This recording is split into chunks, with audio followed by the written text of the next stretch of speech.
అందరికీ నమస్కారం. Welcome to our channel. నేను ఆదిత్య. ప్రకృతి వైపరీత్యాలను అడ్డుకోవడం ఎవరి తరం కాదు.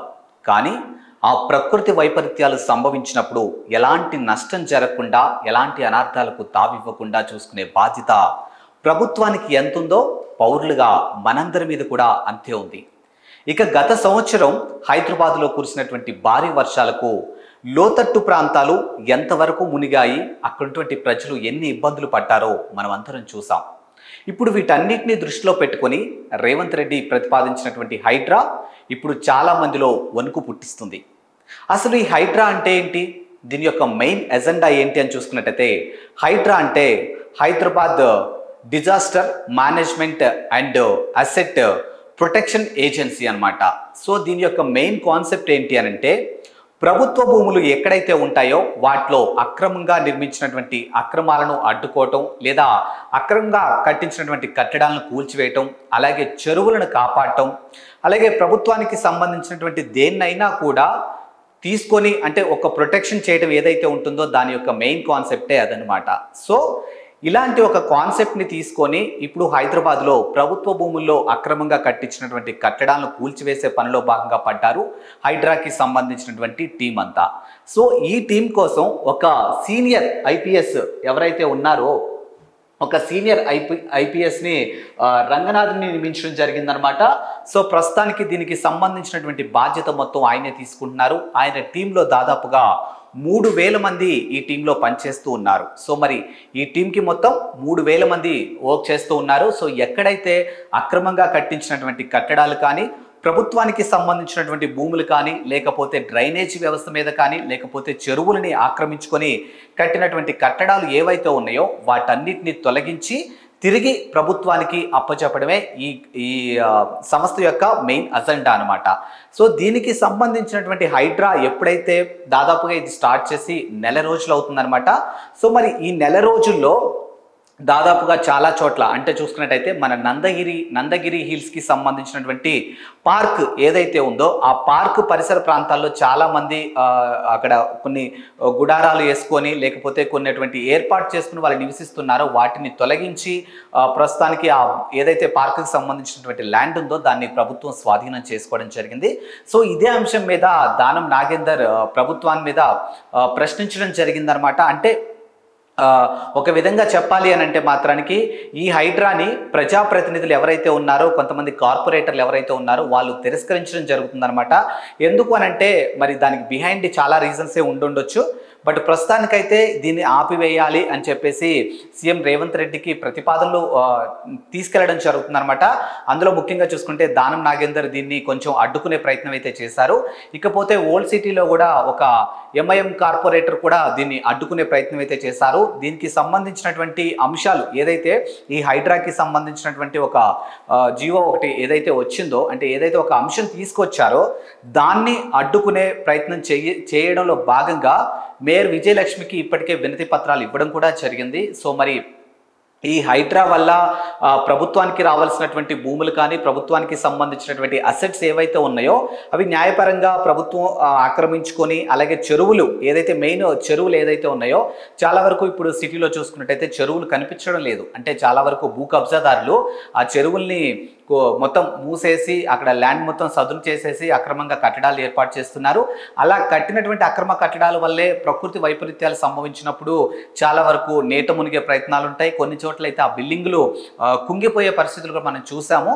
సో వాటన్నిటిని దృష్టిలో పెట్టుకునే వచ్చినటువంటి హైడ్రాని ఇప్పుడు అడ్డుకునే ప్రయత్నం చేస్తున్నారు. అందులో ముఖ్యంగా చూసుకుంటే దానం నాగేందర్ బయటికి రావడం జరిగింది. అలాగే ఎంఐఎం కార్పొరేటర్ ఒక ఆయన కూడా బయటికి రావడం జరిగింది. ఇంకా కొంతమంది ప్రజాప్రతినిధులు ఎవరైతే ఉన్నారో వాళ్ళందరూ కూడా మేయర్ విజయలక్ష్మికి వినతి పత్రాలు అందించడం కూడా జరిగిందనమాట. సో మరి ఇది స్టార్ట్ చేసి దాదాపుగా 1 మంత్ అవుతుంది. సో ఈ 1 మంత్లో చాలా వరకు భూములు ఏదైతే ఒక 20 చెరువులకి సంబంధించినటువంటి అంశం ఏదైతే ఉందో వాటన్నిటినీ కూడా రంగనాథ్ సేకరించి వాటన్నిటినీ కూడా ప్రభుత్వానికి అప్పచెప్పడం జరిగిందనమాట.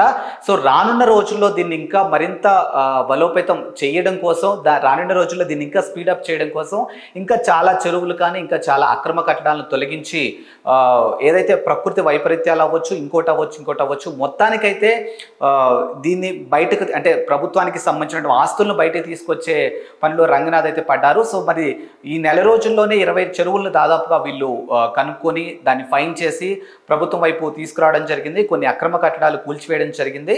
సో దీనికి సంబంధించినటువంటి అంశాన్ని ఇప్పుడు రేవంత్ రెడ్డి దృష్టికి కూడా చాలా మంది ప్రజాప్రతినిధులు అయితే తీసుకొని వెళ్ళారు. సో మరి ప్రజాప్రతినిధులు ఎవరైతే ఈ అంశాన్ని తీసుకొని వెళ్ళి రేవంత్ రెడ్డిని లేదు దీన్ని తక్షణమే ఆపేసేయండి అని చెప్పేసి కొన్ని వినతి పత్రాలు అయితే ఇవ్వడం జరిగింది. మరి రేవంత్ రెడ్డి దీన్ని క్షుణ్ణంగా పరిశీలించి దీనిపై ఎలాంటి స్టెప్ తీసుకుంటారనేది చాలా మందిలో ఇప్పుడు ఒక ఆలోచన అయితే వినిపిస్తూ ఉందన్నమాట. మరి ఆయన దాన్ని అడ్డుకుంటారా, లేదు ఆయనే స్టార్ట్ చేశారు కాబట్టి దీన్ని ఇంకా ముందుకు తీసుకెళ్తారా అనేది మాత్రానికి ఇంకా స్పష్టత అయితే రాలేదు. ఇకపోతే ప్రస్తుతానికైతే నిజాంపేట ఏరియా ఏదైతే మన కుకట్పల్లికి పరిధిలో ఉన్నటువంటి చెరువులను కానీ కుకట్పల్లికి పరిధిలో ఉన్నటువంటి అక్రమ కట్టడాలు ఏవైతే ఉన్నాయో వాటన్నింటినీ పరిశీలించే పనిలో పడ్డారు రంగనాథ్. సో ప్రస్తుతానికైతే ఫోకస్ మొత్తం కుకట్పల్లి అటువైపు నడుస్తుందన్నమాట. సో అక్కడ అక్రమంగా కట్టడాలు ఏవైతే నిర్మించారు, లేకపోతే అటువైపు ఏదైతే చెరువుల్ని ఆక్యుపై చేసేశారు, ఇలాంటి కొన్ని అంశాలను అయితే క్షుణ్ణంగా పరిశీలించే పనిలో ఉన్నారు. దీని మీద ఇంకా పూర్తి నివేదిక అయితే బయటకు రాలేదు.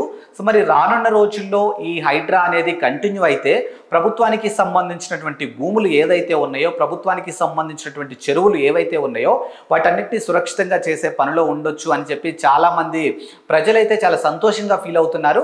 కానీ కొంతమంది ప్రజాప్రతినిధులు మాత్రానికి దీన్ని అడ్డుకునే ప్రయత్నం అయితే చేస్తున్నారు. సో మరి రానున్న రోజుల్లో ఇది ఎటువైపు దారితీస్తుంది అనేది ఇంకా మనందరం కూడా చూడాల్సిందే. ఇకపోతే రంగనాథ్ ఏదైతే ఒక 3000 మంది ఒక సిబ్బందితో 3000 మంది స్టాఫ్తో దీన్ని ఇలా కంటిన్యూ చేస్తున్నారో, ఇప్పుడు రంగనాథ్ని ఉద్దేశించి ఒక మాజీ ఐఏఎస్ ఆఫీసర్ మురళీ ఆకునూరి అయితే ఆయన్ని అప్రిషియేట్ చేయడం జరిగిందనమాట. సో మనకు అక్కడ కనిపిస్తుంది మురళీ ఆకునూరి ఎవరైతే ఉన్నారో, సో మురళీ ఆకునూరి ఈ అంశాన్ని మనకి ఇక్కడ ఆయన హ్యాపీగా అంటే లైక్ మీరు ఏదైతే హైడ్రా అనే ఒక అంశాన్ని తీసుకొచ్చి ఈ హైడ్రా వల్ల ప్రభుత్వానికి సంబంధించినటువంటి ఆస్తులు కానీ ప్రభుత్వానికి సంబంధించినటువంటి చెరువులు కానీ ఏవైతే ఉన్నాయో వాటన్నిటిని ఇలా చేయడం, వాటన్నిటిని ప్రభుత్వానికి తిరిగి అప్పచెప్పడం అనే ఒక అంశం ఏదైతే ఉందో చాలా సంతోషించదగ్గ విషయం అని చెప్పేసి రంగనాథ్ని అప్రిషియేట్ చేయడం జరిగిందనమాట. అండ్ రంగనాథ్ కూడా దీనికి సంబంధించినటువంటి ఏదైతే ఆయన పోస్ట్ చేశారో అది ఇక్కడ చూసుకున్నట్టయితే మంచి పని చేస్తున్నారు శబాస్ రంగనాథ్ గారు, ఇక గోహెడ్. మన ప్రజా ప్రతినిధులు చాలా మంది టేక్ ఇట్ ఫర్ గ్రాంటెడ్గా తీసుకొని అడ్డగోలుగా ప్రభుత్వ చెరువు శిఖం భూములను ఆక్రమిస్తూ ఉన్నారు. సో ప్రజాప్రతినిధులు అవ్వచ్చు, లేకపోతే ప్రభుత్వానికి సంబంధించినటువంటి పని చేస్తున్న వాళ్ళు ఎవరైతే ఉన్నారో అడ్డగోలుగా సంపాదించినటువంటి ఆస్తుల్ని తిరిగి స్వాధీనం చేసుకోవడం అనేది చాలా మంచి విషయం. ఎందుకంటే వాళ్ళు అధికారంలో ఉన్నారని చెప్పేసి గ్రాంటెడ్గా తీసుకొని ప్రభుత్వానికి సంబంధించినటువంటి ఆస్తుల్ని ధ్వంసం చేసే ప్రయత్నం కానీ ఆక్రమించుకునే ప్రయత్నం చేస్తున్నారు. కాబట్టి వాళ్ళందరికీ ఇది ఒక మంచి లెసన్ అని చెప్పొచ్చు, లేకపోతే మంచి స్కీమ్ అని చెప్పొచ్చు అని మురళీ గారు ఇక్కడ మెన్షన్ చేయడం జరిగింది. గత పాలకులు మేము తింటాము మీరు తినండి అని అందరినీ దొంగలుగా మార్చినారు. సో గత పాలకులు ఎవరైతే ప్రీవియస్లో ప్రభుత్వంలో ఉన్నటువంటి పాలకులు ఎవరైతే ఉన్నారో మేము తిన్నాము ఇప్పుడు మీరు తినండి అని చెప్పేసి ఆయన మార్చినారు. అండ్ లక్షల కోట్ల భూములు కాపాడుకోవాలి, ఇక ప్రాణాలను రక్షించే చెరువులను కాపాడుకోవాలి.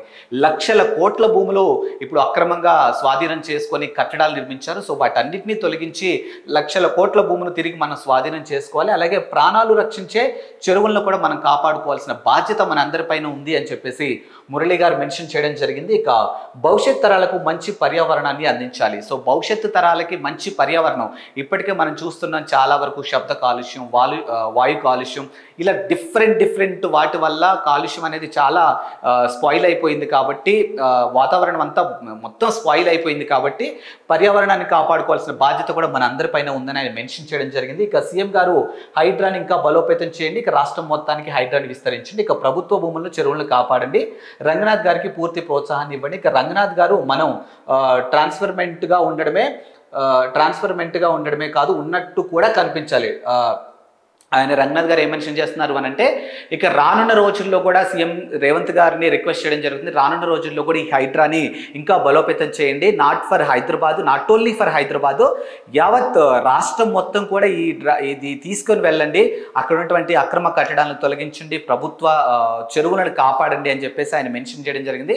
అండ్ రంగనాథ్ గారికి కూడా ఆయన తెలియచేయడం ఏంటంటే, మనం చాలా ట్రాన్స్ఫర్మెంట్గా ఉన్నాము, చాలా ఏదైతే ఉన్నామో అది అలా కనిపించడం కాదు, మనం అలాగే ఉండాలి అని చెప్పేసి నేను మెన్షన్ చేయడం జరిగిందనమాట. సో మొత్తానికి హైడ్రాకి సంబంధించినటువంటి అంశం అయితే ఇది. సో మరో టాపిక్తో మళ్ళీ కలుద్దాం. అంతవరకు సెలవు, నమస్కారం.